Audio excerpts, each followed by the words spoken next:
अस्सलाम वालेकुम। Well done Afghanistan, well done Afghanistan. आपने क्या ही जबरदस्त जीत हासिल की। देखिए इंग्लैंड को बड़े स्टेज पर बड़े मैच में इंग्लैंड को आकर हरा दिया, जहां पर दोनों टीमों के लिए डू एंड डाई कंडीशन थी कि जो भी जीतेगा वो आगे जाएगा और जो हारेगा वो घर जाएगा।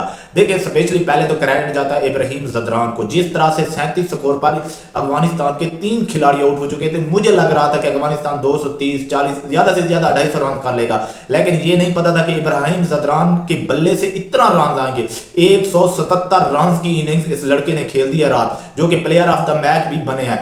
Well done Afghanistan, well done Ibrahim Zadran. उसके बाद बात करते हैं अफगानिस्तान की बॉलिंग की।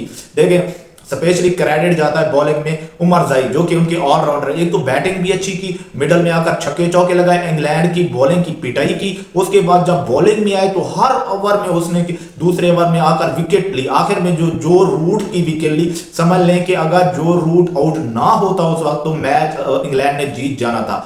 लेकिन वहां पर जो आकर उसने विकेट ली, तकरीबन उस वक्त 35 बॉलों पर 50 रन चाहिए थे, वो रन बन जाते। इतना फट्टा पेता, इतना फ्लैट पेता, लेकिन जिस तरह से आकर उमर जई ने उसे बाउंस करवाया, एज लगा और पीछे गुरबाज ने कैच पकड़ा, जिससे मैच यकदम अफगानिस्तान के पास आ गया। वरना वहां पर जो रूट जिस पोजीशन में जिस रिदम के साथ खेल रहा था, 120 रन बनाए खड़ा था, सिर्फ वह खिलाड़ी था जो रूट जो कि अफगानिस्तान के बॉलरों से, अफगानिस्तान के स्पिनरों से, अफगानिस्तान के राशिद खान से लड़ रहा था। बाकी सारे फजूल है। बेंडकेट आया चला गया, बटलर आया चला गया, किसी को स्पिन की समझ भी नहीं लग रही थी। इंग्लैंड जैसे घबराई ही नहीं होती, प्रेशराइज टीम इंडिया में गई, इंग्लैंड हार के आई। उसके बाद फिर चैंपियन ट्रॉफी का पहला मैच ऑस्ट्रेलिया से खेली, 350 रन बोर्ड पर लगाए थे इंग्लैंड ने, फिर भी हार गई। इंग्लैंड टीम की मुझे कुछ नहीं समझ, तितर बितर हो रहे हैं, प्रेशराइज हैं, किसी को कोई पता नहीं कि किसने फील्डिंग अच्छी करनी है, किसने बैटिंग मिडल में आकर करनी है, ओपनिंग में किस तरह से किस रिदम से बैटिंग करनी है, पावर प्ले में कितना रन बने। इंग्लैंड की टीम घबराई हुई है, परेशान है, क्योंकि जब आप इतना मैचेस हारना शुरू कर दें, आप इंडिया से व्हाइट वॉश हो के आए, आप ऑस्ट्रेलिया से चैंपियन ट्रॉफी में हारे, आज आप अफगानिस्तान से हार गए, जिस पर मैंने देखा कि बटलर शायद ड्रेसिंग रूम में रो नहीं रहा था, बाकी सारा कुछ हो रहा था, उसके फेस गिरा हुआ था, वो परेशान था। क्योंकि जब आपको कप्तानी दी जाती है तो आपसे यही तवक्कुआत की जाती है कि आप अपनी टीम को मैच जितवाएंगे, लेकिन शायद बटलर ये ना कर पाया। बटलर इसलिए परेशान था, शर्मिंदा था, और इस वजह से अब इंग्लैंड चैंपियन ट्रॉफी से भी आउट हो चुका है। देखिए इंग्लैंड हो या पाकिस्तान, इन दोनों का, ये दोनों बड़ी टीमें हैं, लेकिन इनका हाल एक जैसा है। पिछला 2023 वर्ल्ड कप देख ले, वहां पर भी इंग्लैंड की बुरी परफॉर्मेंस थी, साथ पाकिस्तान की भी बुरी परफॉर्मेंस थी।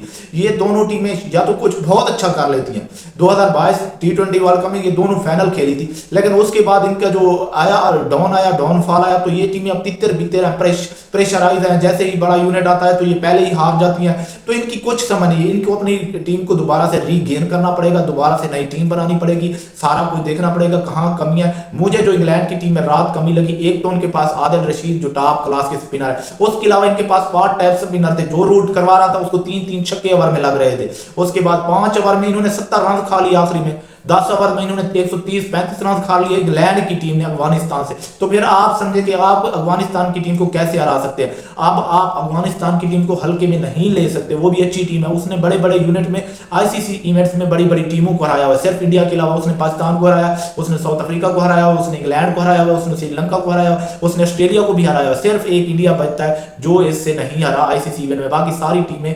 अफगानिस्तान से हार चुकी हैं। तो स्पेशली क्रेडिट जाता है इब्राहिम जदरान को, स्पेशली बॉलिंग में क्रेडिट जाता है उमर जई को।